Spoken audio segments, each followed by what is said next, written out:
every year in Ghana, it rains heavily around June, July, up to around August. It floods, people lose their lives, people lose their homes and their livelihoods. Is flooding a natural disaster or is a man-made problem that we have to experience every year? Today, we are here to talk about the annual flooding problem that we encounter each and every year in this country. We are here to consider or discuss whether it is a man-made issue or it's a natural disaster which we have to endure. In these cases, whether we are well prepared each year to face it. I'm here to do this with our usual culprit, Mr. Emmanuel Kumi, and then the man behind the scenes, Mr. Che. One day we'll drag him here to come and sit.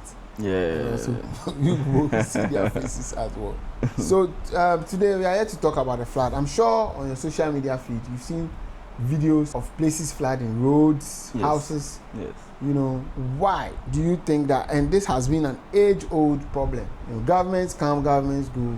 Flooding keep happening, keep killing people and stealing from us. Properties get destroyed, but it seems to hang over our head. And an interesting part of the whole conversation is we'll look at the health implications that these floods also have on our health system and individuals in the country as a whole. So I'll give Kumi the opportunity to also tell us what he thinks contributes to the causes of these floods. Okay. Thank you very much for giving me this opportunity to speak on this important topic. Flooding in Ghana, I think it's a menace to a lot of people. A lot of people, yes, everybody actually, because even if you don't experience it in your homes, on the roads to your home, you would have to go through it. And sometimes the funny thing is that people think that, oh, the fact that maybe film flooding and family home. But at the end of the day, it affects each and every one of us. So yes, I think that me the topmost factor would be human behavior and attitude. Yes, a lot of structures must be put in place to ensure flooding. But personally, I've seen a man pouring, a lot of plastics into a gutter, and this was during a dry season. And funny enough, I approached the man because I was just passing by him, and I told him that Eja, na ade na wode ball and egu gatanim. Gatam say mfa me ho because at that point in time it's in the dry season and you don't really see the impact of that behavior until the rain starts coming. And usually I walk by gutters which are almost choked to the brim with sand. In the dry season, it is there for you to see, and nobody cares about it. You see gutters or drainage systems choked in front of people's houses, in front of people's shops, and nobody cares until the rains come, and now it's flat. People start to talk. So I think when it starts raining, then people will start dumping their refuse in the gutter. Yes. So that the water will carry it. The water will carry it away. Thinking that, I don't know where they think the water will carry that waste to. But at the end of the day, it's this waste that chokes our drainage system and makes it difficult for the water to pass through them, thereby causing these floods. So I think that, yes. You think that it's the individuals, the citizens, they are the cause of the floods? We play a major role. Yes. But what would you say to somebody who would say that it's because of people like this? That's why we have authorities to enforce the rules. If you leave everybody to their own devices, people will do what feels comfortable, and then the larger group will suffer for it. Yes. So if you are putting the blame, then we should put it squarely on the doorstep of the authorities, whose job is to see somebody doing that and then arresting them or putting sanctions to them. But boss, how can the authorities have eyes everywhere? That is their responsibility. How can you see? The thing is that I think that we all appreciate other countries when we go there. One of my mentors went to Dubai and we were in a conversation and he was saying, Charlie, come to Dubai, I'm sure they are what are you crossing? Because the place is nice, the roads are very neat, like well structured, you wouldn't see any plastic waste or. Can you ask him to drop something and see what will happen to him? He won't drop. No, that's him. He wouldn't try because around him is so clean. No, that's experiment. Like he wouldn't. You will see the number of people who are putting. No, he wouldn't. I think that because it has become a norm. No, they started from somewhere. Yes. You go to Dubai and then tell them you want to do a small experiment. And then tell them that they should just relax on those their rules and see something. You cannot leave the sanitation of the place to individuals and their consciences. No, that old man that you saw has no conscience. Oh, he's not an old man self. He actually operates this this club bar or something. Out there. Oh, I don't know him personally. Those days I was somewhere. I was somewhere in Kwabenya, and there was this. They operate this night. It's like a restaurant. Like so, in the evening, a lot of people come by, and in the morning, it's by the roadside. So in the morning, you get there, and there's a lot of plastic there. So they'll clear it and dump into the gutter. And these gutters will get you. But I'm saying that at the end of the day, these authorities that you are talking about, they don't have eyes everywhere. They should. How? Because I'm of the opinion that our cities don't have owners, our towns don't have owners. If you go to other countries, okay, you cannot just go in front of your own house, put a table, then start selling oranges like everybody does in Ghana. And I'm not saying we should become other countries. What I'm saying is that there are people who know that their responsibility is to ensure that the cities look a certain way. So even if you don't catch the person doing the thing, in that day, the day that you pass there, the city is supposed to also come and pass there, see the rubbish, and question who did this. You understand? Yes. If you are not monitoring, and there are no consequences to actions that people, are doing, wrong things that people are doing, and the people who go and question them they are viewed as they are too nosy. Yeah. So somebody can even assault you, either verbally or physically. Sure. Then the city will also say because they are not everywhere. If the city authorities are saying that I can put rubbish in a certain container in front of my house and it will be there for 6 months and nobody will come and ask me any question, then what are you authority over? You understand me? That's my point. I understand that we are all supposed to be good citizens and things, but you cannot leave that to the devices of people, to the consciences of people, to the moralities of people. No. Like our last podcast that we did, I said it also that you cannot also leave the emergency management of patients to people. Give the rules, monitor the rules. Now, having said that, provide the alternatives. Okay. And then as you provide the alternatives, you monitor. You must monitor. You see? You see, when you dump rubbish, it will not vanish. Yeah. It will not run away. It will be there. If it's not been raining for a week, for 2 weeks, it will be there. Sure. Somebody will have to have the responsibility of going around that route, specifically inspecting the drains. So formally, and from town council for neighbor, but now you don't see them. You don't see them around, and so we can't just blame people. We can't just blame individuals. For instance, they are armed robbers, they are thieves, they are killers, serial killers, and things. I was going to say that people should be good and they shouldn't rob people. No matter what. You should give them a reason not to do that. You make it unattractive. Hey. Yes, to do that. It's not attractive. Oh, I get your point. Yes. You should make it difficult. Okay. If you can just get up and do something, and Ghana is expecting you to be a nice, well-trained. No. As a Kufado said, don't be spectators. He said we should be citizens. Citizens. Yes, citizens also do bad things. So, for me, I feel that authorities are sleeping on the job. City authorities, municipal, metropolitans, and district assemblies. They are not doing they are not being on top of their work, especially in the middle of the town. Now, I'm not saying it's an easy job. That's not what I'm saying. But that's the job that you have signed up to do. Collaborate, come together. If it is impossible, make it known. You see, right now, first, you see videos of Waboda and that. Where are they? There's no effort.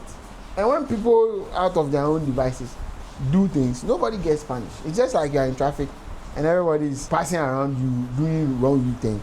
And you want to do the right thing. It's in the traffic. After some time, you just you stay there for long. After some time, you watch. Everybody is gone. You also join them. Yeah. See, so you end up corrupting even the good ones. Sure. Have you gone to the places where the municipal assemblies have their containers, their boiler containers? Very bad. After some time, there's another heap on the floor. No monitoring. It becomes a dumping site. Yes. So I feel that fair enough. I mean, we know one cause is refuse dumping in the drains, and maybe sand and silt collecting in the drains. But that is not the problem. Okay. That is the symptom of neglect, because you cannot prevent sand from entering it. Sure.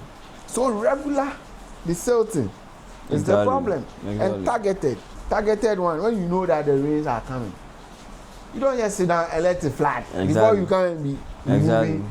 Exactly. That's what I was going to. That's in the dry season. You see all our drainage choked, blocked, but we sit down, we wait for the rains to come. Then it floods, then we start talking. But we know as people that this is where the rains are going to pass when it comes.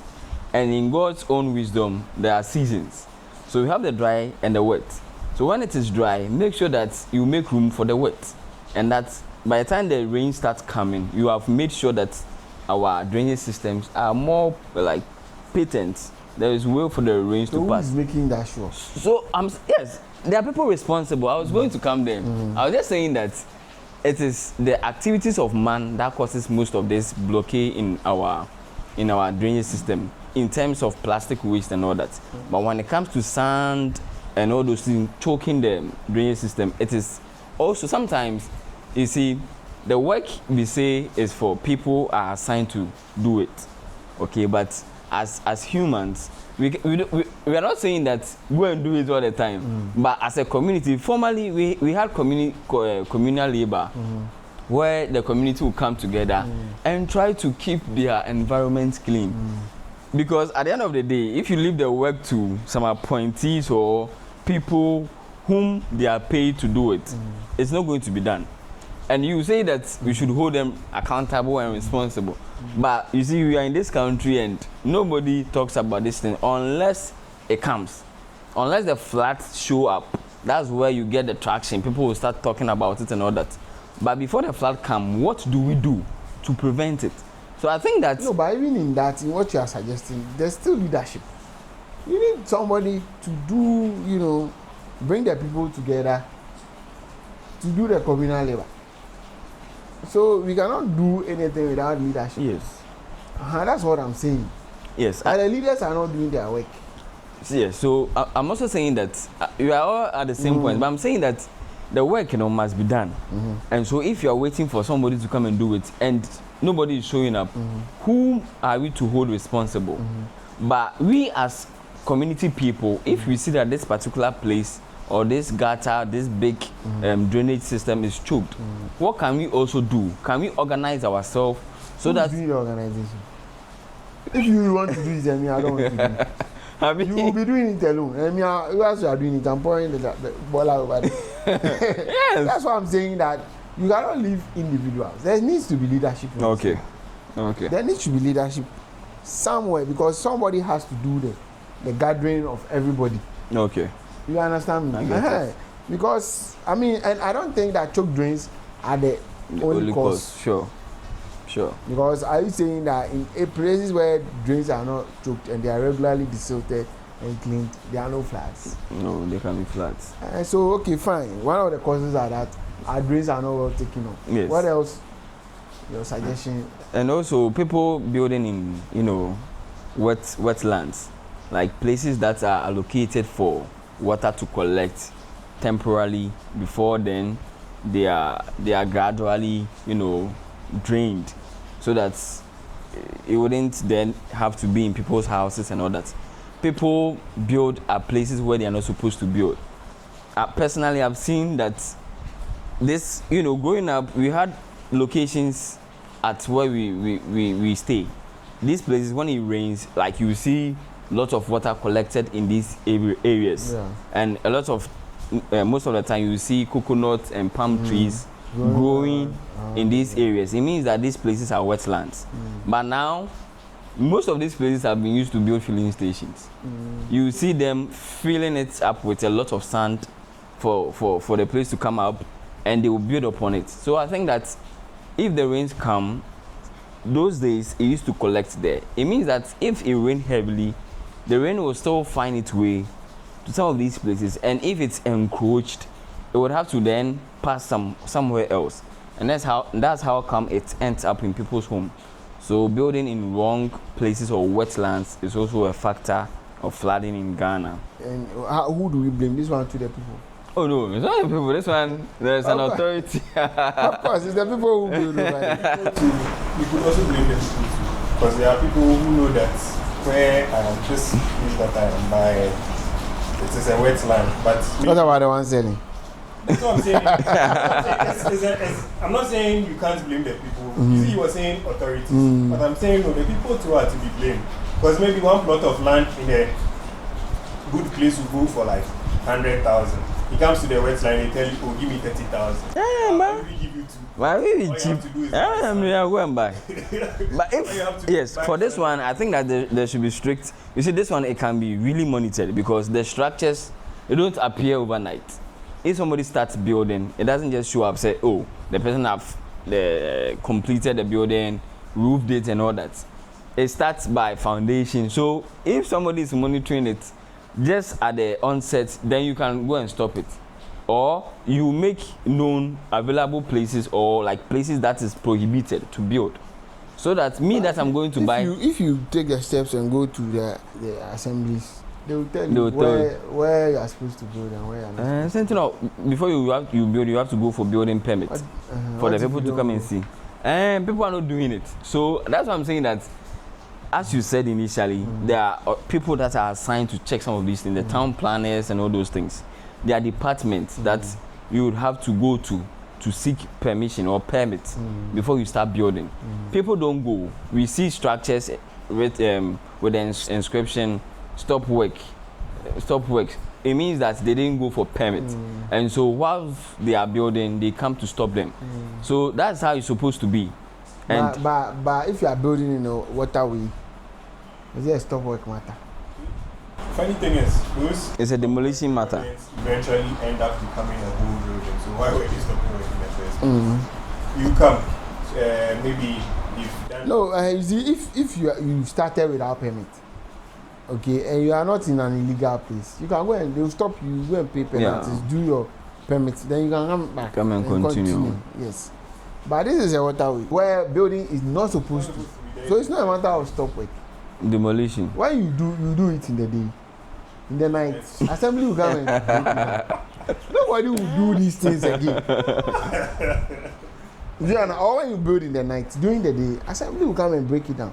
But you will see stop work, and before you finish, there's a whole 4-5 story building over there. But if the place is illegal to build, who ensure that place is not sold, or they already belong to people? They are people's properties. In Ghana, the way the land tenure system is, the government does not own all the land. In fact, government even sometimes has to buy land from landowners. So it is chieftaincy stools, okay, and then families, and then before individuals. You understand? So you may own a big land, part of it has a river passing through, and the river bank is a wetland, or what you call calling wetland. Yeah. So when the river overflows, then the water goes into those areas until the rain is over, then it will drain back into the river. Okay. You understand? So that is the whole idea of, and especially when you go to very huge, like even closer to the sea, like the lagoons and things. When it rains, the levels raise, the sea levels go up. then it will go there. Into. You understand? So that when the levels return to normal, it will now come back. So that's the whole idea. Now, if you have the land and say you are selling, and you are not supposed to build there, normally it should have been mapped out. Okay, it should have been mapped out that these places, even though they are not government land, you are not building. Okay. Or government should have taken it over. I don't know why government is in the public interest. You understand? Sure. Now, fair. It's for you. You can use it for farming, sugarcane, and rice and other things. So that you don't say government is stealing your land.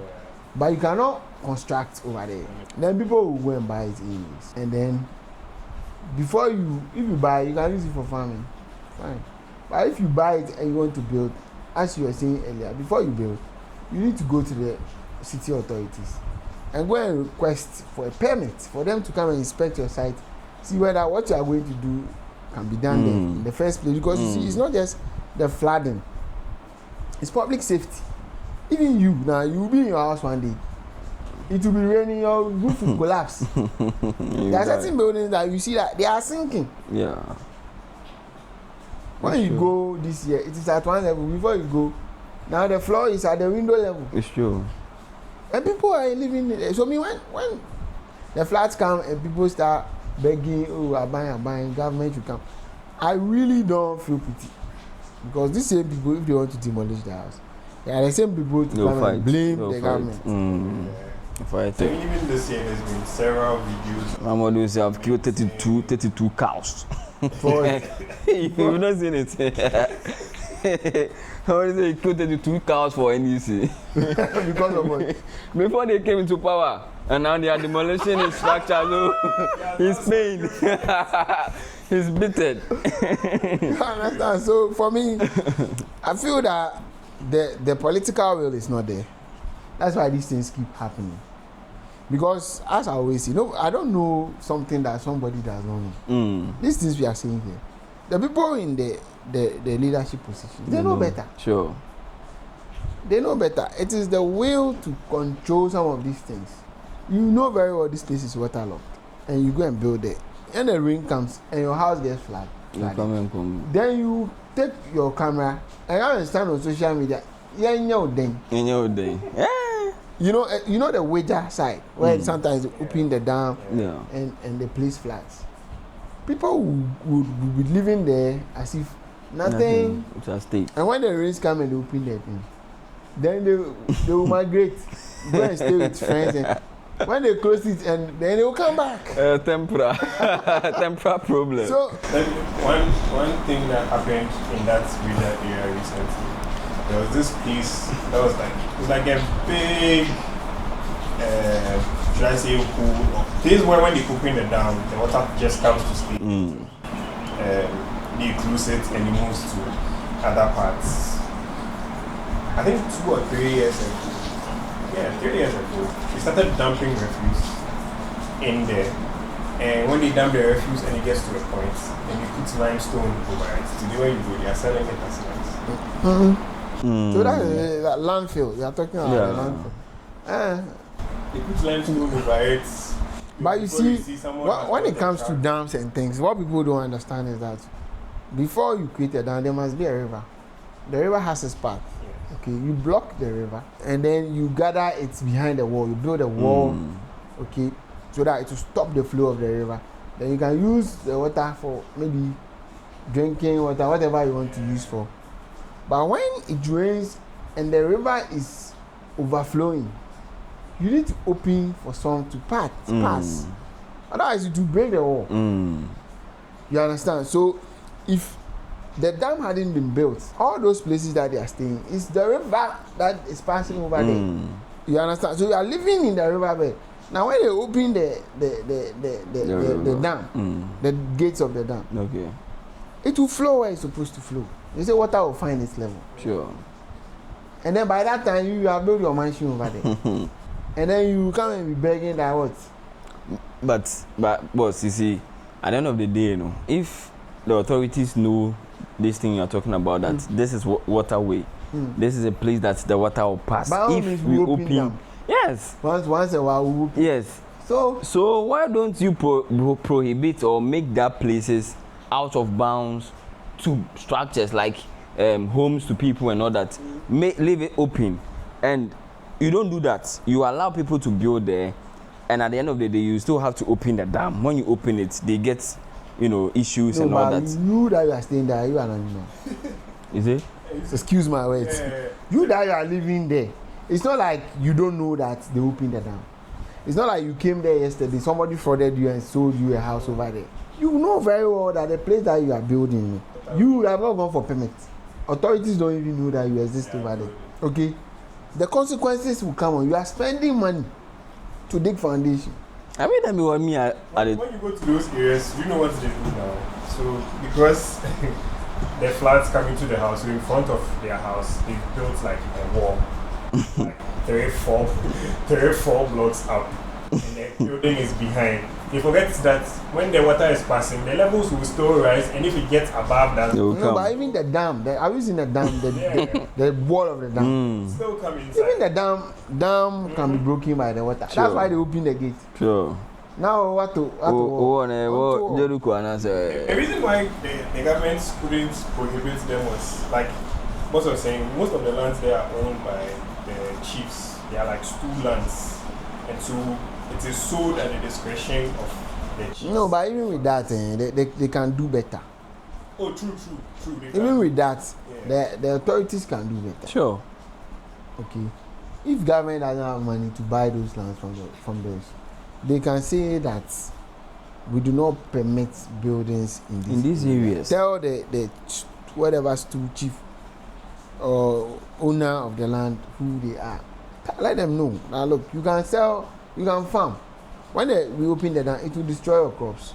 That's cheaper. Sure. It even happens in the north, or you not heard that one before. Yes. But the thing about sometimes I don't know how some people think. So when you get to Titibu on the major stretch, after Titibu there's a bridge where the highway goes on top and the river passes under. Right beside the river, someone has built like a house. There's a wooden structure that like someone actually stays inside. Every time it floods, the flood will come into the kiosk. He go and find wherever he go and find. When he goes back, if he come back, he comes in. I mean, that's why you're saying this. So I feel that the authorities somehow, because you see our political leaders, their hands are tied in a way, because it's the same people who vote for them. Exactly. So controlling it, you cannot use iron fist. Otherwise, by the next time, your opponent will say, "Oh, I will allow you to build over there," and because of that, you will leave power. You understand? It's sad. You leave power. You that they put you in position. Assuming you Kumi have been appointed as a DC or MC of a place like that, and you stand on your principle, and you decide to clear those people from there. To me. Your own party people will go and report you that you are making the party unpopular in that area. You understand what I'm saying? So the problem is a bit complex. It doesn't have a simple solution. But what it needs, which we can always acknowledge here, is the political will must be stronger than what it is. Because you see, when people do die, now the politicians will come and say, "Oh, solidarity message, we are with you in spirit," they'll give some money and they'll go away. True. Because Ujimi at that moment. Of course. Because you see, this is not a country where we monitor those things. In certain areas, even in certain countries, they have worse natural disasters. And people don't die. It's true. Because when they if it's an earthquake, a tsunami, whatever that they are going to get, they are able to pick it early, evacuate the whole area. In fact, sometimes whole towns. Everybody moves away from there. The distraction will come, Meet nobody. destroy everything, and they'll come and build a community together. We don't have such warning systems in this country.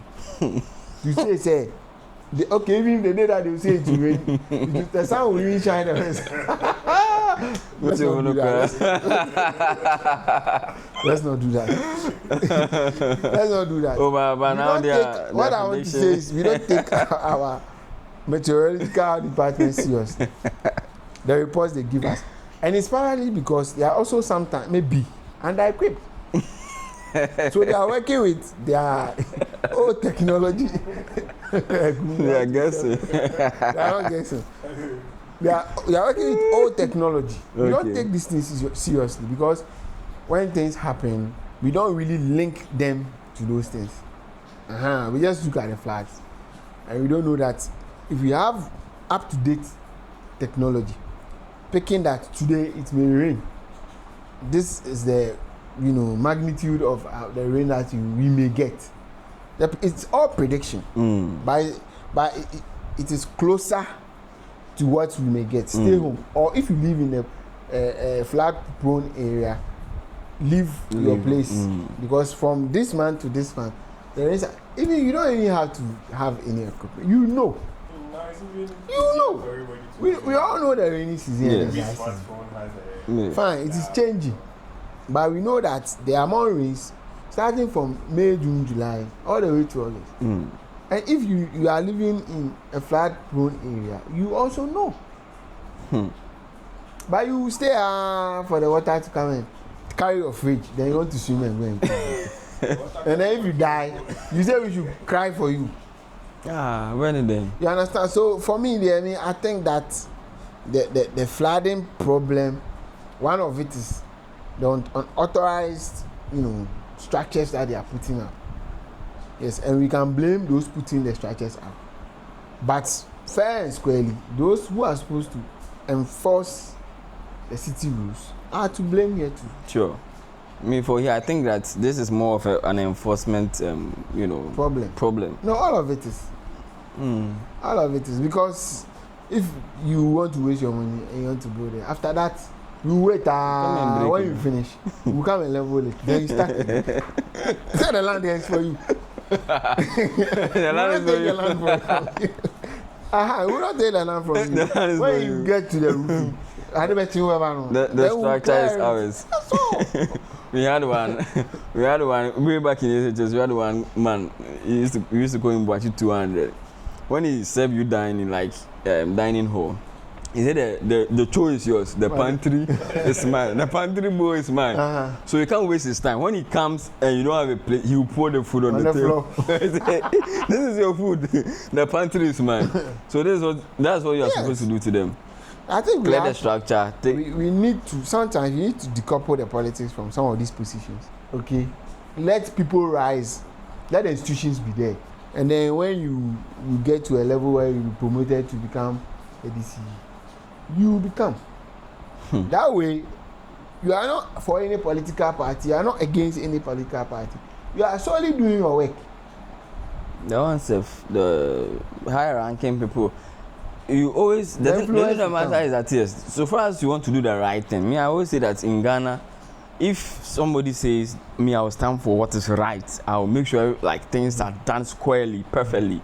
Master, you face opposition because a lot of the populace we like to do things, careful corners, cut corners. Alternatively, we can decide that we too. That's how we want to live our life. There are people where anytime we wait for 10 minutes, we want the place to flag. And then we'll be quiet and enjoy our flags. Because in areas like Accra, Kumasi, Kaswa, Cape Coast and other things, when it rains continuously for 20 minutes, some place will be flooded. Yeah, for sure. You see, and so these are some of the things.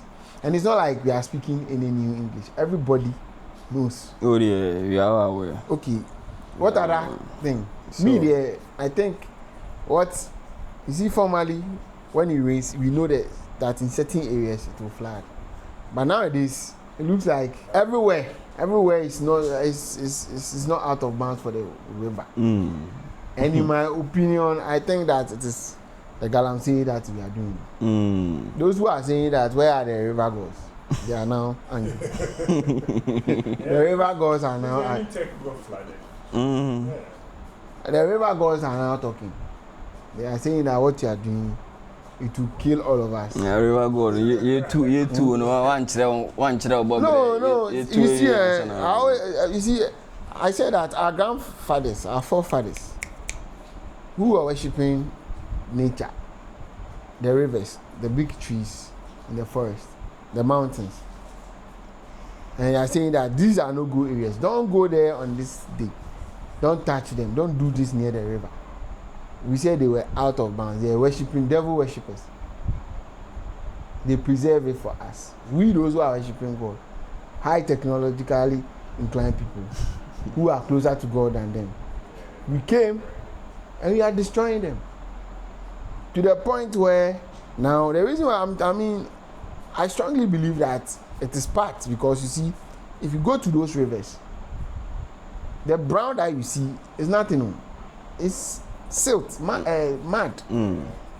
that they have pumped into the river and block it with sand. So formerly when it rains, these river basins, they collect the water, release it into the sea gradually. But right now it's filled with mud. It's almost flat. You can, if it's dry, you can walk on it. And then when it rains, where will it go? It will pass on it and go into your homes. It will go where water always moves. So for me, I think that this is the consequences are coming. We've not seen anything yet. Those who don't believe in the river gods, wait for them. The curse.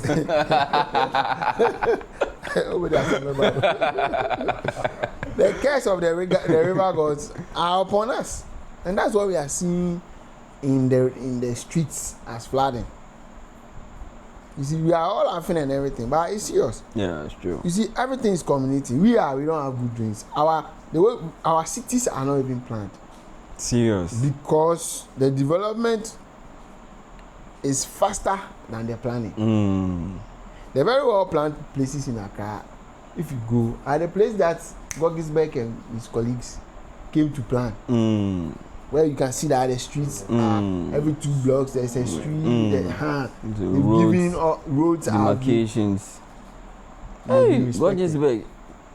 Social studies. Gogisbeck. You go to Ridge. If you go to even Koligono, if you went there, you see every 2 plots there's a road and things. There's no planning now because the land is not being sold in conjunction with the city authorities. If, for instance, I have a piece of land I want to sell, I shouldn't be able to just say, "Oh, do you want the land to buy? Take it," without notifying the city authorities. Okay. You understand? They should come and say that, okay, this is your land. There's a road here, so shift this over here because there's a road here, or maybe move somewhere. They should direct how the city is developing. The new structures are being built where. So you be following a road that before you realize you are entering somebody's house. It be true. Be serious, wow. And likewise, the drainage structures and everything, and then the waterway building and everything. There's serious. No planning. It's serious. There's no respect for authority in this country. Those people who are the authorities. I'm sure some of them, I'm not saying that all of them, they are building waterways. Oh yeah. Themselves. Do you understand? So there's no, we don't think about the common good of every Ghanaian. And yes, so everybody will say, hey, Ghana, remember in Ghana, everybody complains. So who that are doing the bad thing? Who do you expect to do the right thing? You understand? So we should wait. You see that from last year, December, it has rained the gods are working. The gods of Galamsey. It will keep raining. Oh, you what? January it was raining, wasn't it? It has rained until now. It's still raining. And now, yes. Anytime the clouds gather, then people will pick their waters and leave their homes. You see, you cannot cheat nature. We are cutting down trees. Yeah. We are destroying farms. You know, even some of these guys say places, people drown over there. When they excavate, they don't cover. So when it rains, the water will collect over there. And then children will be drowning and things. It's true. You know, if we want to talk about flooding, it enters every facet of our life. It's true. You see, you may be traveling and you don't know that it has been raining on the road. Exactly. Before you go, the road is flooded. It's blocked. It's flooded. You may skid off and even kill yourself. I think that this problem is bigger than us. And until we have somebody, a very strong leader, who's willing to crack the whip and face the consequences, and say, if you vote me out, time will be the judge. And I think it's not like a one-day wonder that you solve every problem. You can't. Yes, you can't. It's a process. And so we have some drainage systems already existing. Are we supposed to like make room, like more room? Are we supposed to? You see, there are certain cities. I don't know this for a fact, but I've heard it. That if you go to London, the city that you are seeing is small compared to the drainage system underneath the ground. That they are drains that you, as tall as you are, can stand in and walk freely. And there are gates that are not open every time. But when the rainfall, because it can rain continuously in areas like that for a week, and they open the thing and they channel it into the sea. It all boils down to planning, infrastructure, willing to spend money over there, because that money is not coming back. Nobody will even see it. You cannot do campaign with that one. Oh my God! Why I got that? My pocket is empty. My pocket is empty. You see, so oh good. Yes, so we need, first of all, where we can start from it's public education, sensitization. We should make it shameful to do some of these things. People are shameless already. So no, we should make it shameful. We should, even if not for the adult population, for the smaller ones that are coming, put it on TV all the time and shame those who are doing it. If you look at the good job that these bastard boys are doing, everybody is hailing them and everything. When they finish here, by the time they come back, they turn their body, the whole thing is back again. It's back again. Frustrating. So left to me alone, we should go back to worshiping the rivers and keep them clean and sacred. Yeah, because this is just minor. We've not spoken about, the food problems that will come, the poisoning that will come later, the pollution that has already come, that Ghana water is not able to survive. Those things are there. So I feel that I'm saying it's one of the main issues why we are here where we are. It has the issues were there, but this has complicated it. True. I want to, send us back into history. Somewhere 2015, what they call the June 3rd disaster. Remember that? Where it was raining heavily. Where were you? You remember? Oh yeah, I was somewhere in the SHS. SHS. It was raining heavily, and then SHS. Circle. It was raining. People went to seek refuge at a golf filling station, and then some way somehow the fuel leaked into the flood waters, and then somebody was doing something somewhere, put a thing in the water, thinking that quench the fire. Hundreds of people died. Hundreds of people died, and that was the opportunity for our politicians to do something drastic. We did not do anything. Talk about it. If you see the videos, there were people in cars who were bent and stuck in the sitting position because it was an explosion. At once, boom. You don't have time to run. It upset now. It gives me PTSD. When I go to the police station, I want to leave fast. I want to leave before anything happens. 159. Yes. Were lost. Wow. You understand? So when these things happen in a very thoughtful system, there should be never again attitude. Exactly. Where people are saying, no, this is where our foolishness has sent us. Let's not make sure that this thing does not ever happen again. But the injured people will go and give them money and put them in hospital. We politicize and then it. We'll go back to normal. And if we are not careful, we'll sit here one day, it will happen again. Because all the filling stations that are now popping up here and there, they are all quote unquote in waterlogged areas. It be true. Very true. And then the tanks are down. So once the tank is there, you don't know that when it floods, it will start rusting. Then it will leak. Water will start leaking into the tanks. The tank, no, the fuel will leak out. Ah, okay. Okay. If it's leaking out and it's not raining, no problem. But if it's leaking out and leaking into the flood water, it will carry it to somewhere far. When some Kiba man is doing his fire, and you kill people. So I maintain that we don't value human lives in this our country. Oh, yeah, it's until something happens, and very soon I want us to do something about the state of our roads too. You know, because it's also one of the killers in the country. Serious. But because we are talking about floods, that's why I thought to. It's one of the incidents that I remember very, very, very well. When things happen like this, where would you have people still building waterways? If you go to how do you call Sodom and Gomorrah, what do you call New something? I've forgotten the proper name for the place, but they call it Sodom and Gomorrah. You know, New Fadama. That's how they call the place. When you go there, it's a slum next to the lagoon, and they dump everything in there. And these things happen. And this is the center of town. Let me share a joke with you.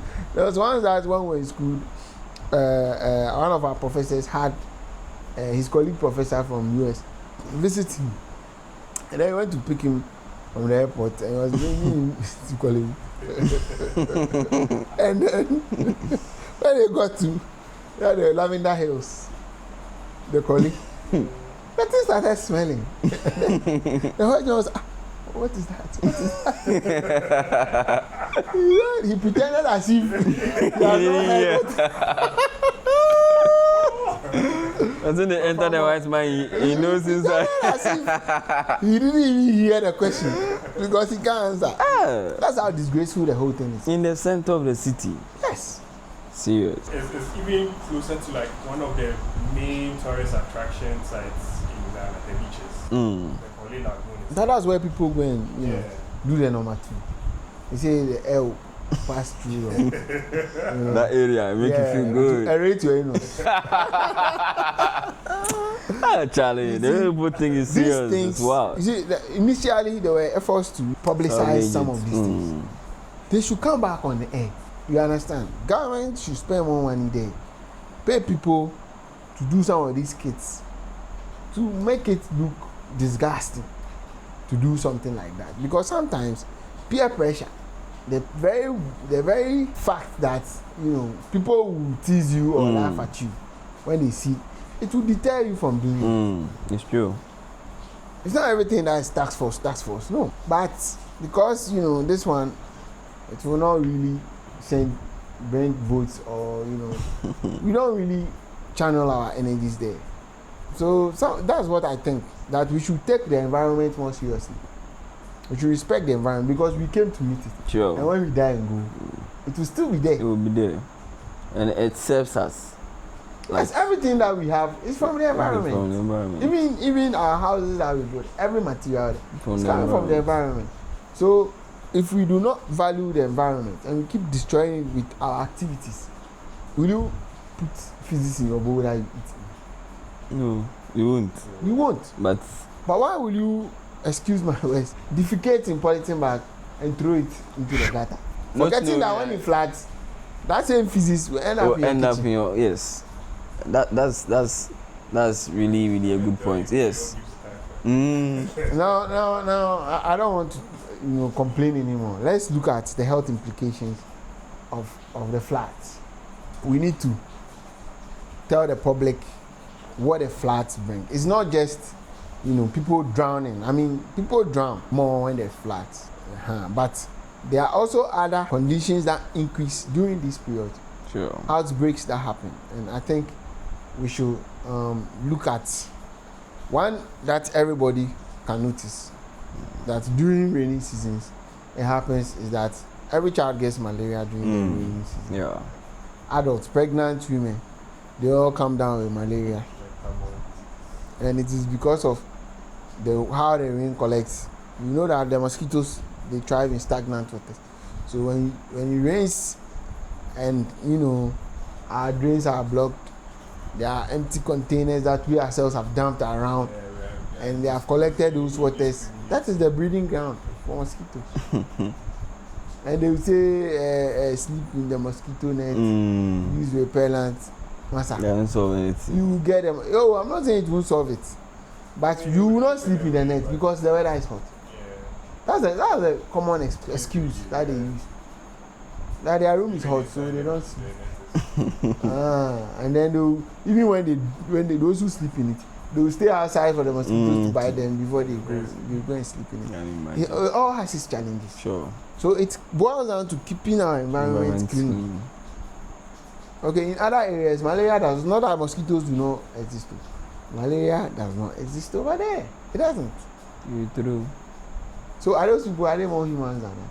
Oh. I think we can do better. So in this malaria case, how do we prevent it? Or how do we at least minimize, the incidence of malaria during this rainy season? Yes. So as medical people, we've gotten to realize that when we are in the rainy season, a lot of cases, our hospitals are full, attendance go up, and it's because malaria becomes very common. And as Dr. J rightly said, it's because of our behaviors and how our environment is looking like. And so we are saying that the environment is where we live in, or where we live. The environment is what takes care of us as human beings, and therefore we owe the environment that duty to make sure that it is always clean. We decongest, we distill our gutters, we clear bushes, we make our environment, you spray. So we do all these things, and these are environmental factors that we have to ensure. Do them, we can do it. So to bring these cases down, make sure that your environment is really tidied up. If there are choked gutters, in fact, sometimes I'm walking in front of a house, a walled-gated house. You know that the people living in this house, they are elite, they are educated, and you see that their gutters are very choked, green, slimy, smelling, and you ask yourself, hey, so are these people not seeing this thing? And at the end of the day, they come down with some of these conditions we are talking about. So it boils down to us taking care of our environment, and this will minimize or bring the cases that we see in our hospitals. It will bring it down. So malaria is one of such conditions. What other conditions? Typhoid is also there. Typhoid, and this is caused by an organism called Salmonella typhi. Usually we say that's the root of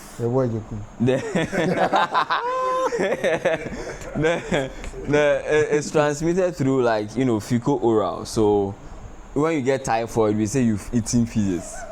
That is the yes, you've eaten your shit. And that's what we were saying initially, that you throw or you shit in gutters, not forgetting that when the rains come, it will end up in your kitchen. You go and buy food somewhere.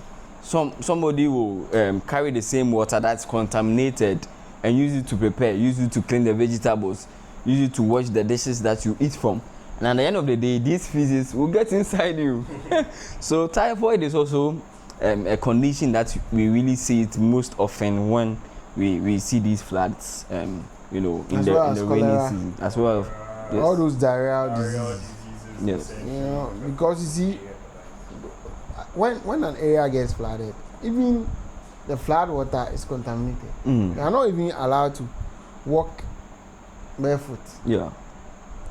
It's not even barefoot, even in shoes. You need to wear a Wellington boot for protection, because if you have any cut on your skin and you walk in such, you see, it's gathering, the flood has gathered everything. It has washed, in fact, it has washed all those polythene bags. Yes. And it's left them behind in some water. And it has come into your house. How will you even clean your house? Serious. Sometimes I wonder. It's not the flood, they up to the window level, the top. It enters your fridge. Someone with infected wound has been walking Yes. Oh, no, that one got and put it. The infection that the flood water, the groundwater, the gutters, the lagoons, yes.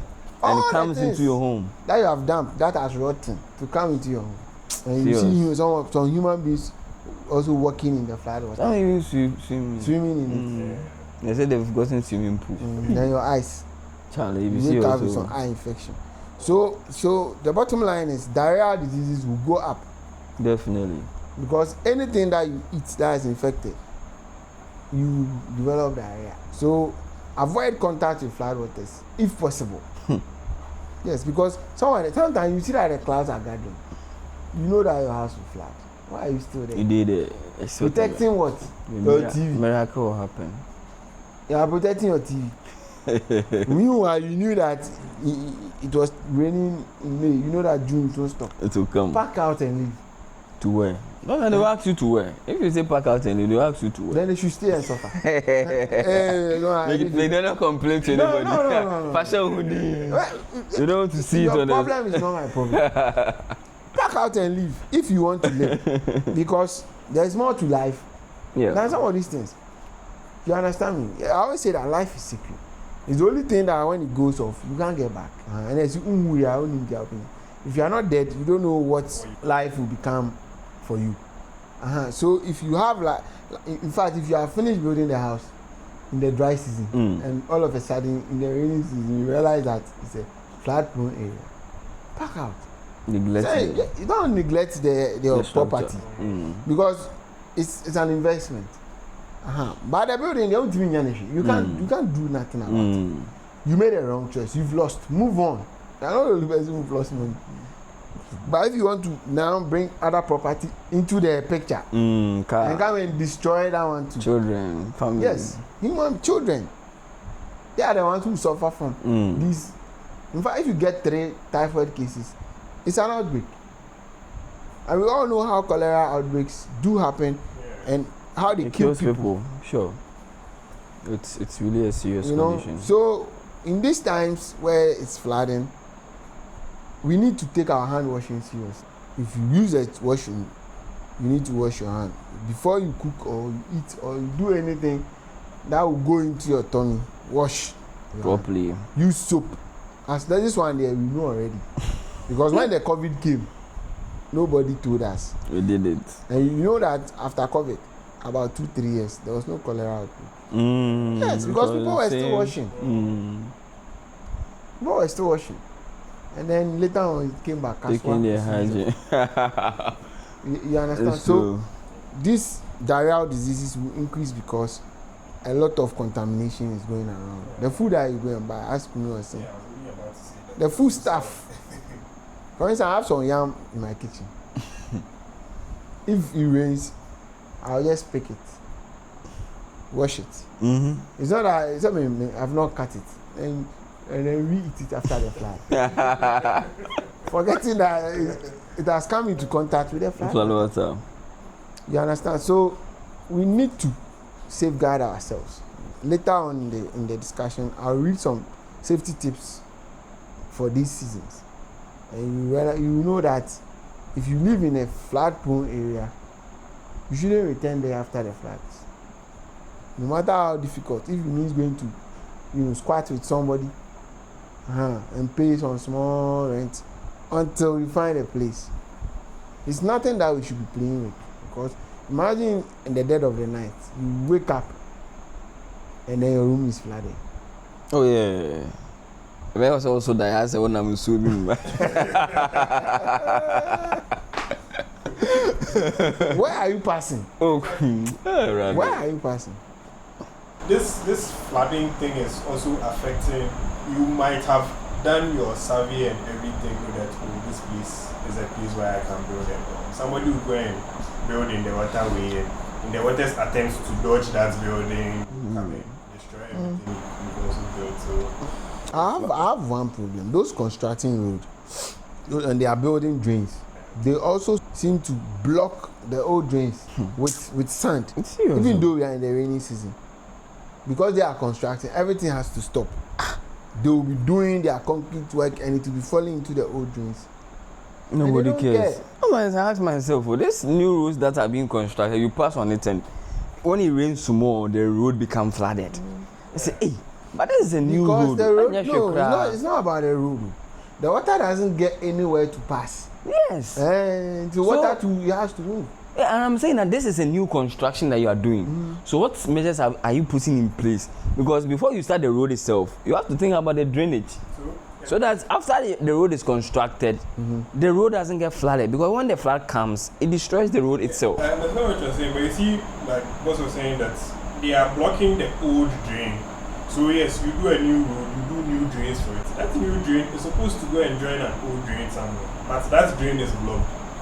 So your new drain only takes as much water as it And can. you know, in general, our drains, like typically, are small. Yeah, you see, especially the ones by the roadside, you see them dig like a big hole and they'll do a very The culverts they put in the those they'll drains, do a very they small are small gutter because, especially with the the old cities, the population for those days where there was a time where around independence we were just 5 million people, and that was when those cities Were built. Yes, were built.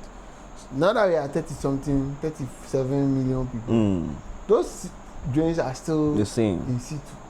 7 this number of They people. say more number of people. It will shock you that there are more number of people in Accra than in Kumasi.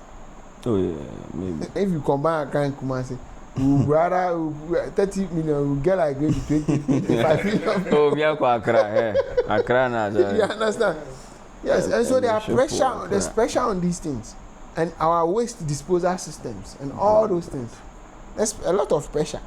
The cities spend a lot of money trying to get rid of these things, these waste that we do, and even in their efforts, people still dump some because they don't want to pay the token that they have to pay.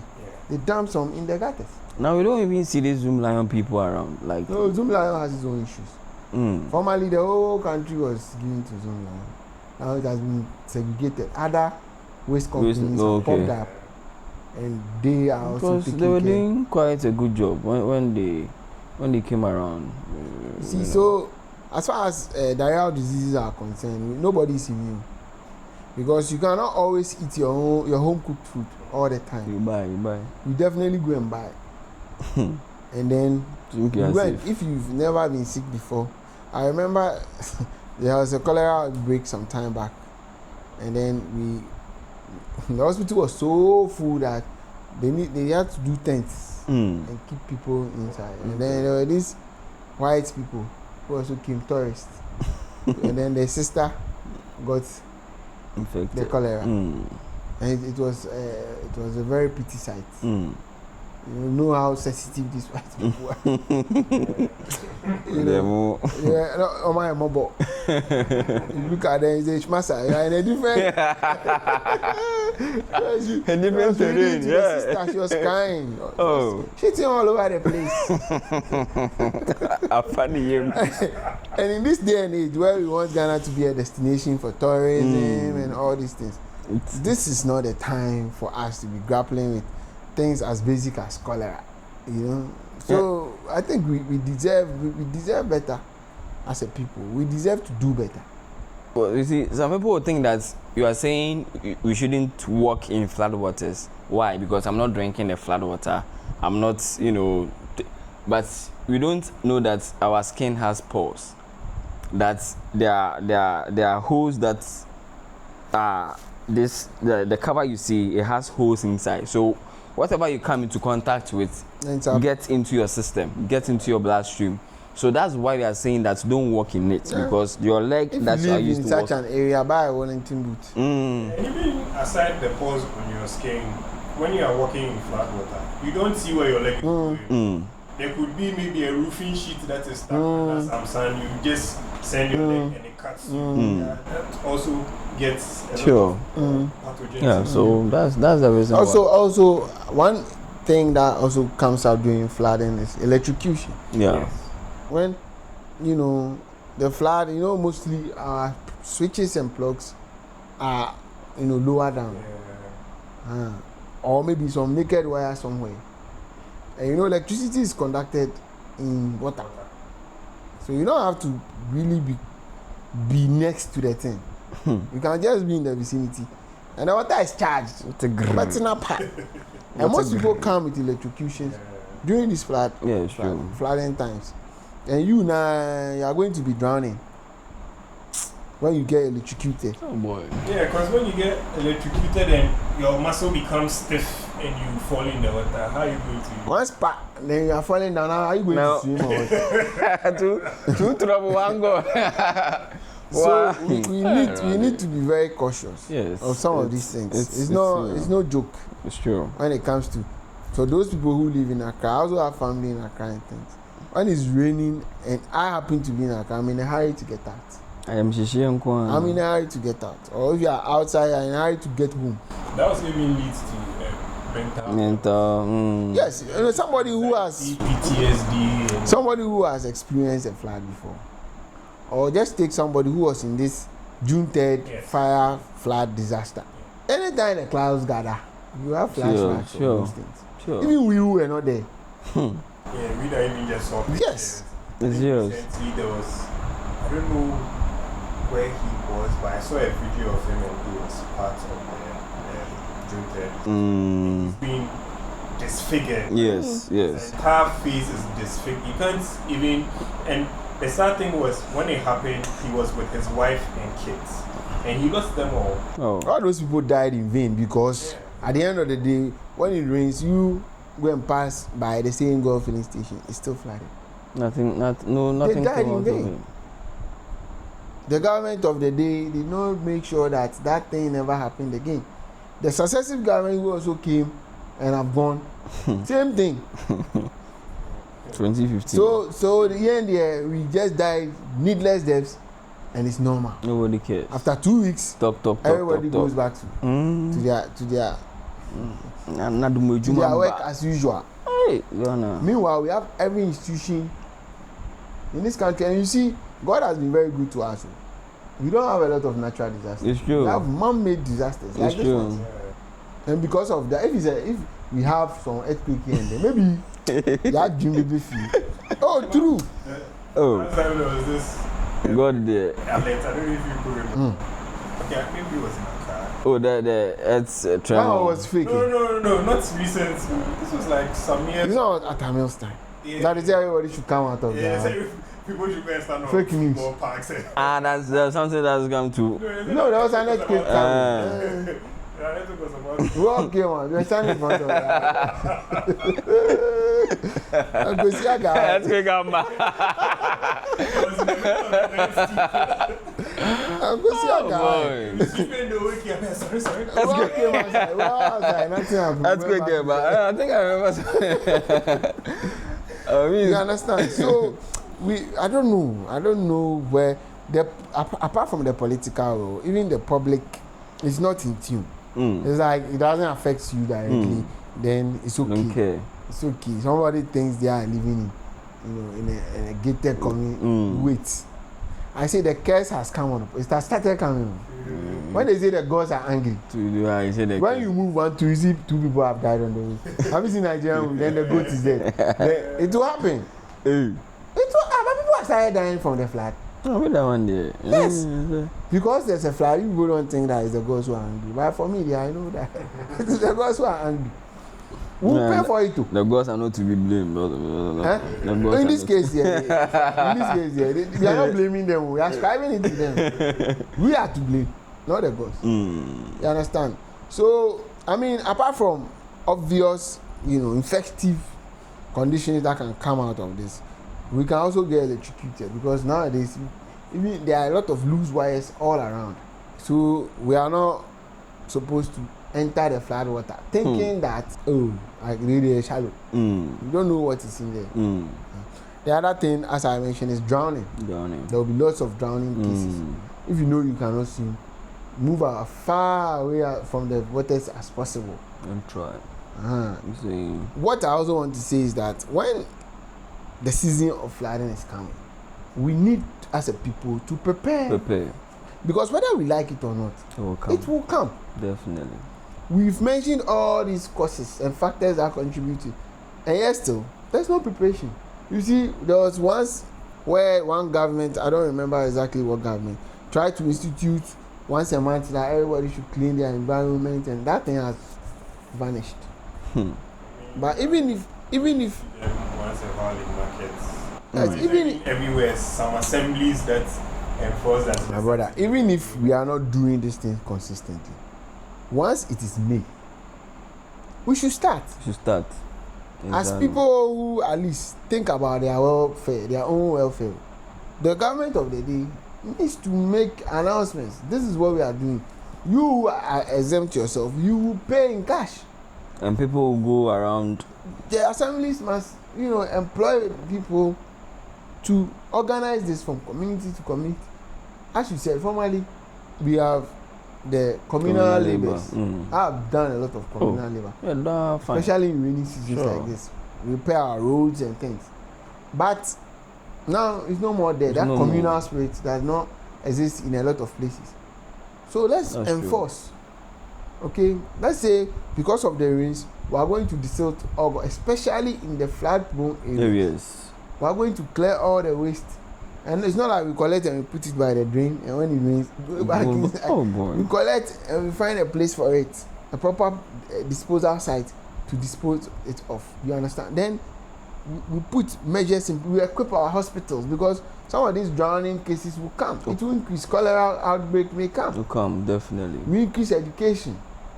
We give safety tips. That is something that we are trying to solve our problem in a way. That's true.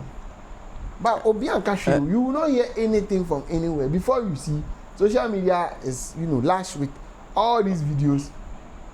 And that's what I'm saying, boss. Are we not, is it that we don't know?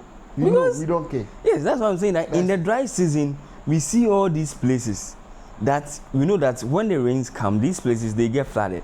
And in the dry season, we see that around these places are choked drainage. Around these places are, a lot of issues that can be solved before the rain will come. But we will pass by, we will look unconcerned, and the rains will come. Like the Bible says, we should go to the ant and learn its ways. The ant will make sure that it gathers food when it is, conducive or suitable. So that when it is, not suitable, it hides and eats what it has gathered. Yes, so does it apply to Galanty?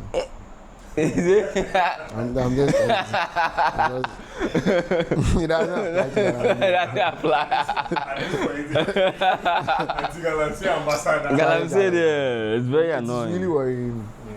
Yeah. So we have to really, as you said, prepare. Preparation is very key, and it's something that we can do. Even in certain places that we know there are people there who are not supposed to be there, and the flood will come and destroy their property and things. We need to create shelter, other shelters in certain areas, high places where they can move to for a temporary for that rainy season period of time.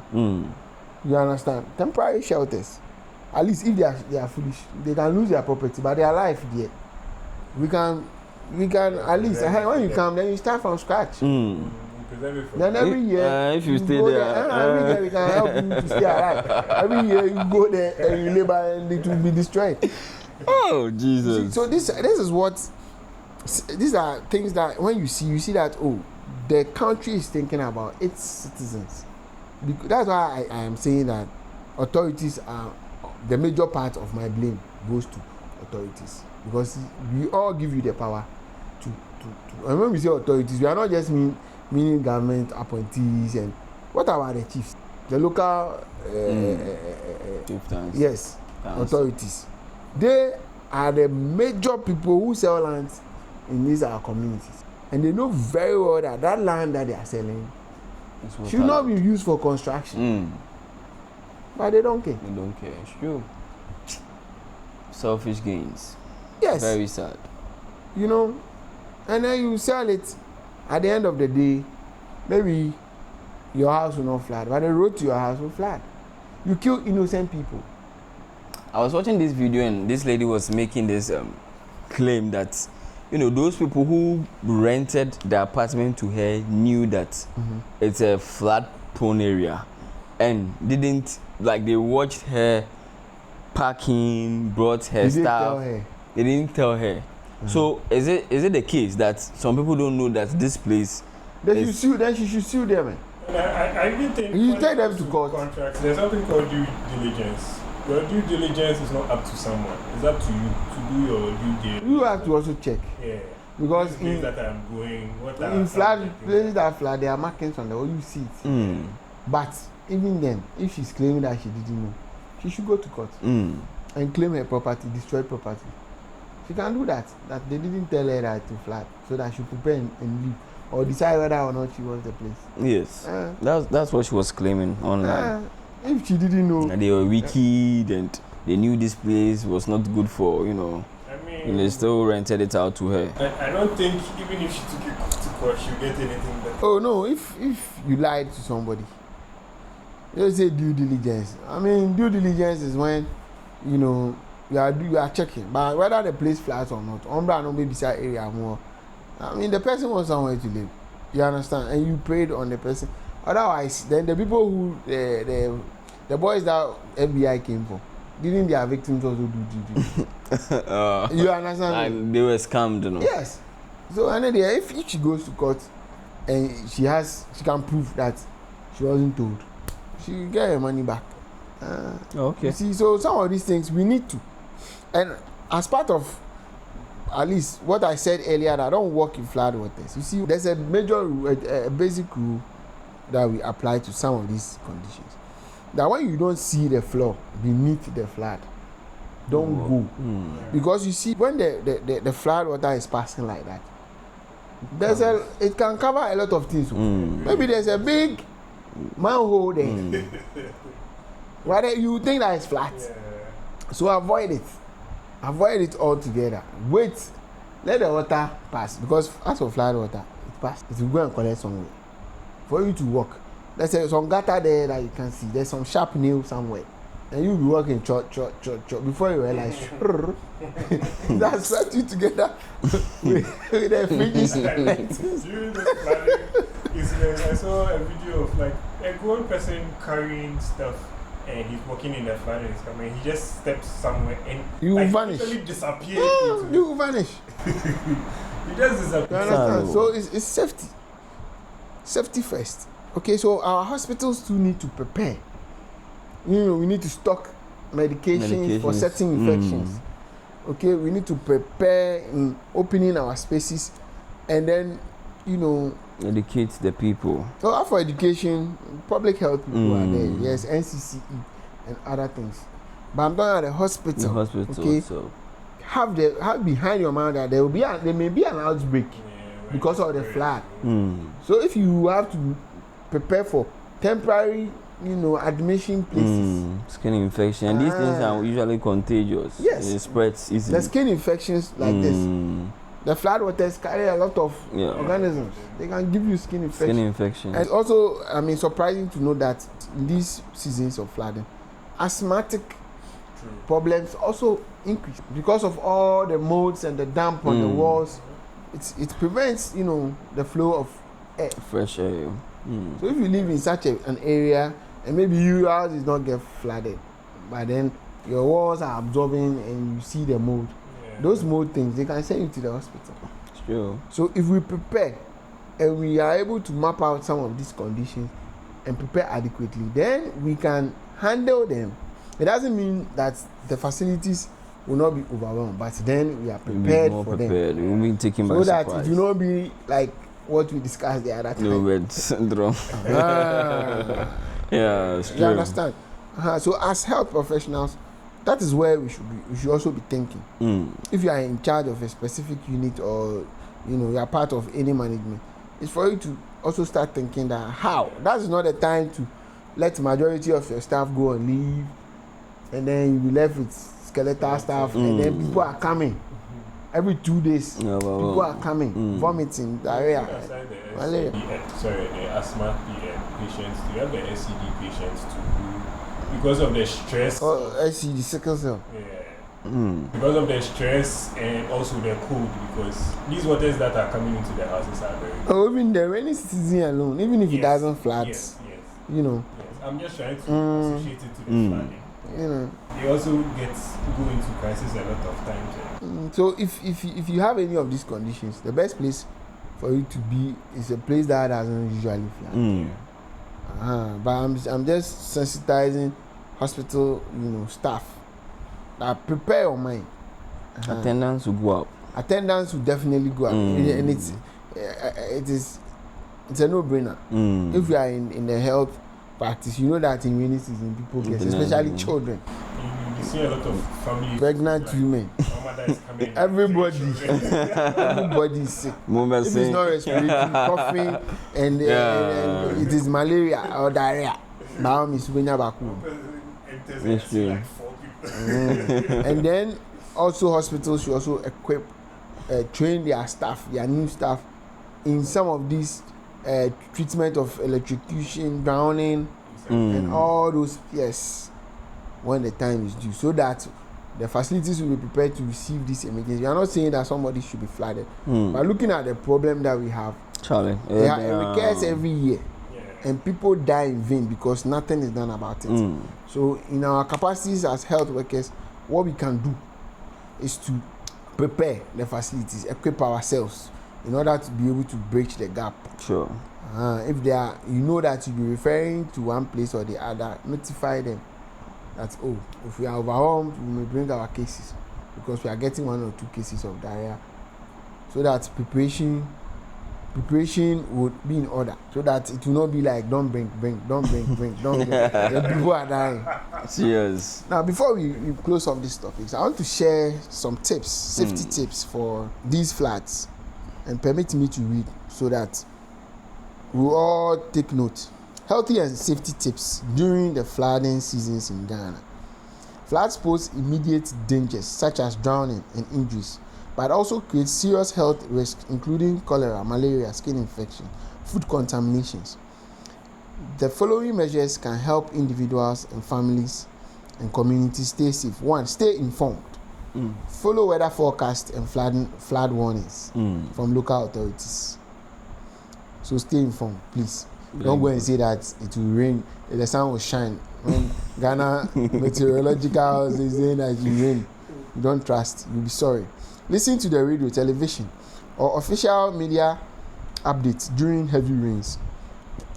What this does is to direct you as to what is happening, especially when you are out of your house. Maybe the road is flooded ahead of you. Maybe something is happening somewhere, some bridge has collapsed.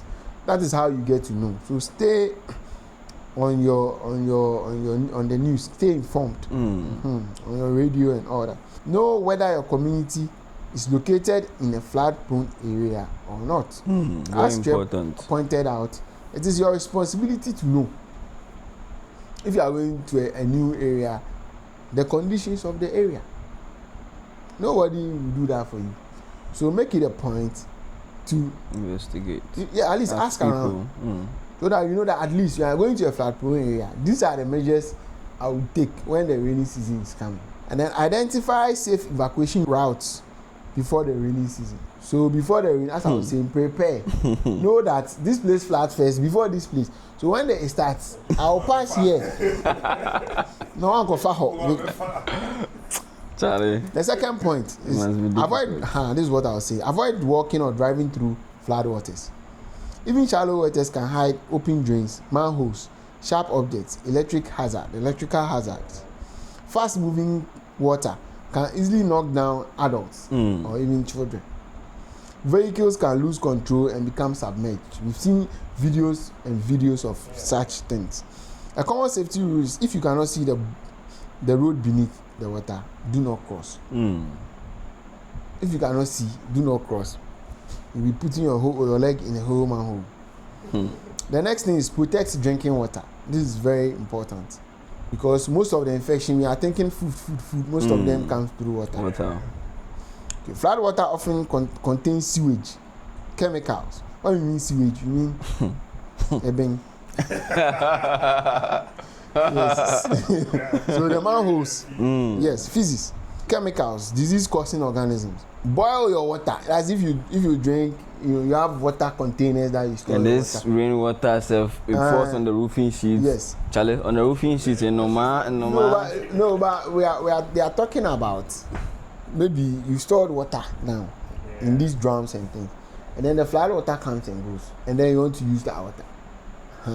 You need to boil it, at least to disinfect it. Use treated or packaged drinking water where possible, but not the ones that have come into contact with the flood. Because once it's in contact with the flood, it's assumed that it's contaminated. Store water in covered containers. So if you see in a barrel, as we say in Ghana, cover it, at least airtight cover, so that nothing. Avoid drinking water from flooded wells. There are some people who fetch their water from wells to do their domestic chores. So if the place has flooded, just assume that some of the flood water has entered the well. That's all. So therefore, if you use it, you treat it before you use it. Even a small drop inside contaminates the whole thing. Drop the number of pathogens. Practice good hand hygiene. I think we've said this. Before eating or preparing food, after using the toilet, after getting into contact with flood waters or handling any type of waste, please wash your hand under running water with soap. That will help go a long way to keep you healthy. Sure. Prevent hospital admissions. Prevent mosquito breeding sites. After the floods, stagnant water increases mosquito populations.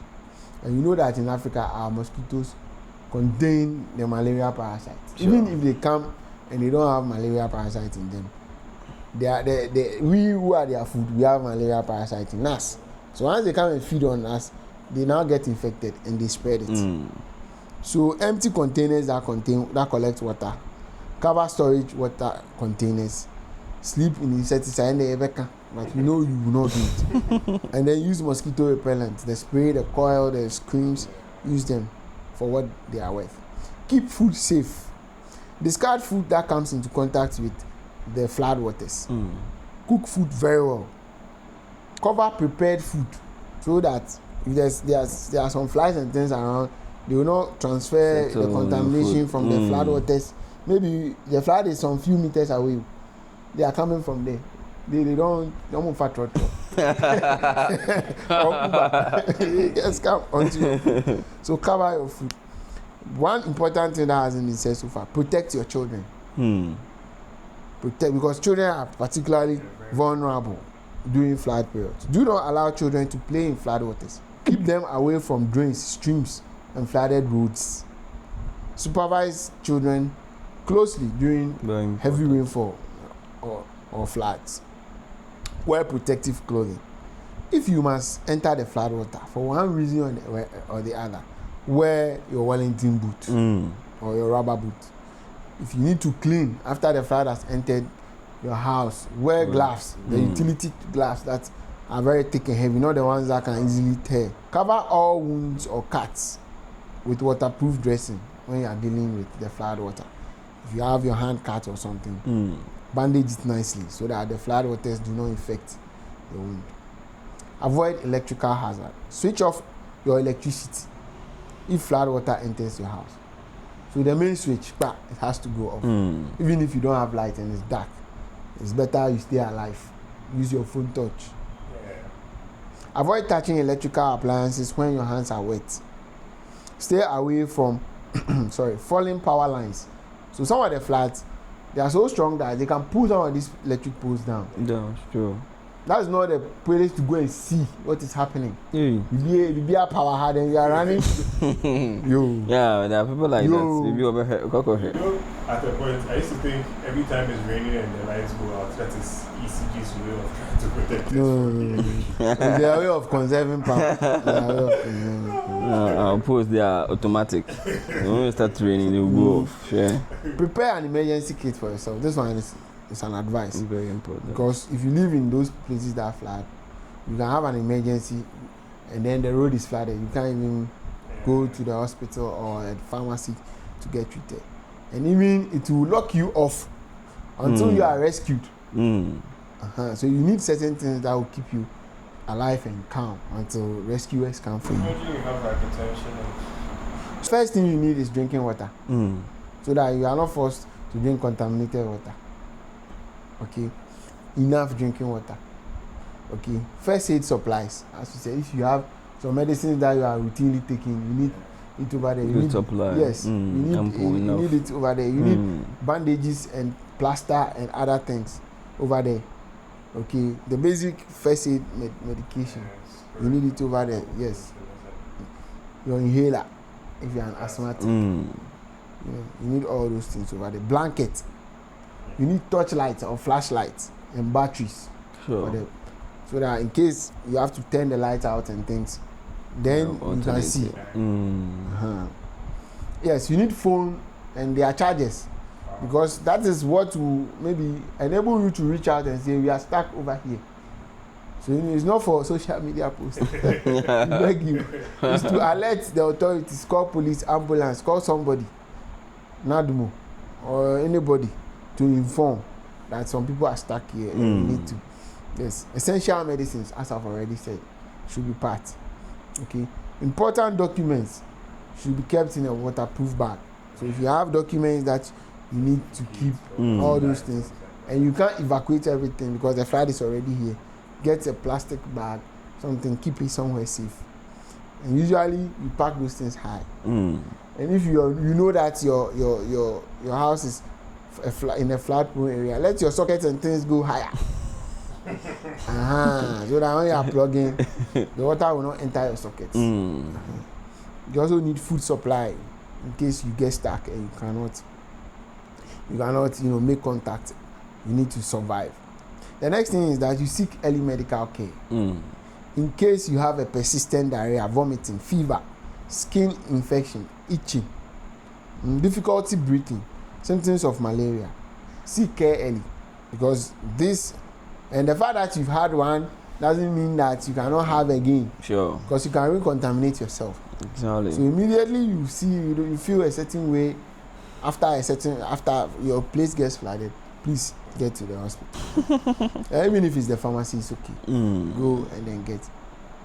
Okay. Communities can also reduce health risk by organizing regular drain cleaning exercises. Communal labor. Yeah, so preparing for the flood is also taking care of yourself. Okay. So you need to, if there's a communal labor in your community, don't say that and found. Attend. Don't act too busy because it will affect you. Yeah.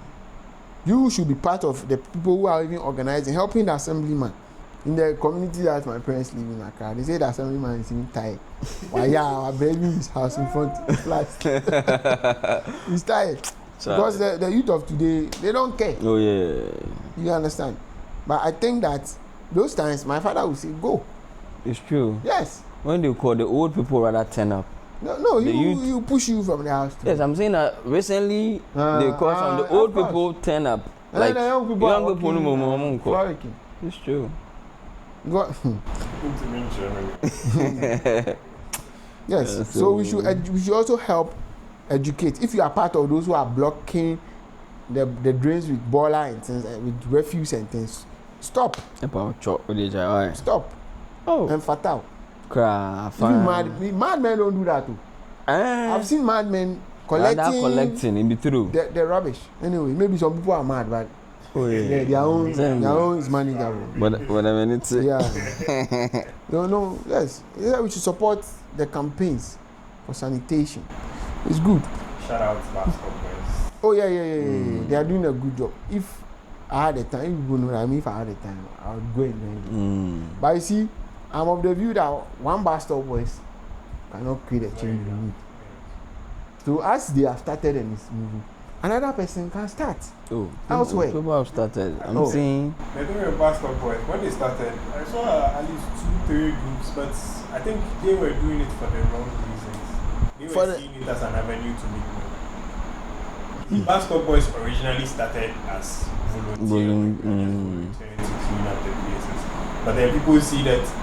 Okay, now people are like they're donating and things, and now they want to and like giving them contracts that I think for Stone Boys concert, they had the people who came to clean sanitation team for the concert, and even after the concert, so people thought, it's an avenue to make money. You go and you realize that it's not that easy. No, it's not easy. Sure, it's not easy at all. I'm sure the gentleman, if you go and you want to tap in and say, you should give you guidelines, he'll be more than willing. Sure. I think we should start thinking about something. You understand? Even though our area don't flood like that, but you see those things they build community, the sense of community. Yes.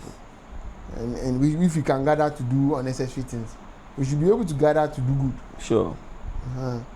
The other thing is when these times happen and you meet the elderly and the disabled people around, let's be kind to help them out, because we those who are able are even struggling. And don't forget, you will not be young forever.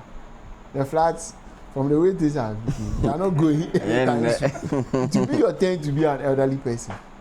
So in crossing, certain things and things, if you are on your way out or you are escaping a flat and you see somebody who is unable to do it, whether it's a child, it's an elderly person, pregnant woman, offer your help and carry them along, because you don't want to see that. You remember, I think I saw a video on social media where a young boy, I think he was 18 or 19, was drowning. Yeah. And then a gentleman went to save him and he rather drowned. Yeah. And then they later saved the person. So when you are helping, please be careful about it.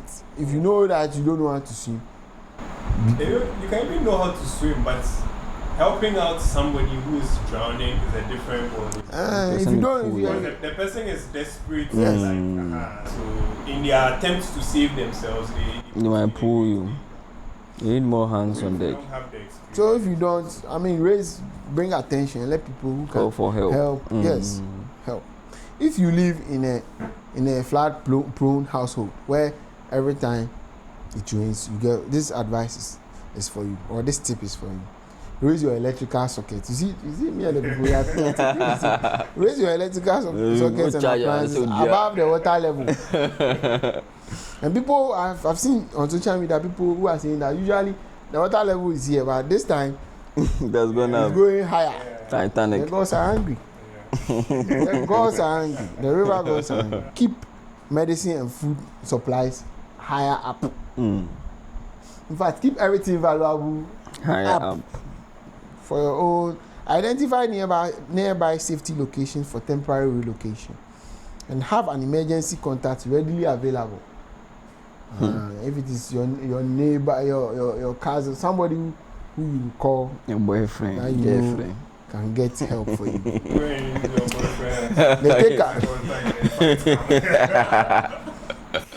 behave yourself. Remember, there are 4 rules for safety when it comes to floods. Number 1, turn around, don't drown. You see that it is flooding, that's not the time to show that your car is both a amphibious car. Are trying to show that they will be yeah, sometimes people do it for that reason. Yes. To show prove a point. Somebody too wants to show that he can swim. That is not the place. Just wait, and after some time, you see that it will drain. Keep drinking water safe. That's number 2. Number 3, avoid contact with flat water whenever it's possible. In some cases, you have to pass through to go to safety. It's not avoidable, but if you don't have to, stay away from it. And then 4th is seek medical attention early if you develop any sickness. On this note, we hope you stay safe during these flooding times, and we hope that this message gets to the authorities, those who need to hear, our chiefs, our leaders, and you who is watching me, that you play your own part, sure, in your own small way to help curb this. That is why we make this video. It's not because we think that we know it all. We'll invite your comments in the comment section. What do you think we can do to better prevent some of these things? Because for me, what hurts me is that people have died for the same reasons that we are now letting it happen again. What that means is that we do not value the lives of those who died on that fateful day on the June 3rd situation. It should trigger change, and the change can only come from me and from you. So on that note, we'll draw the curtains here. We hope to meet you in another section. Bye. Bye.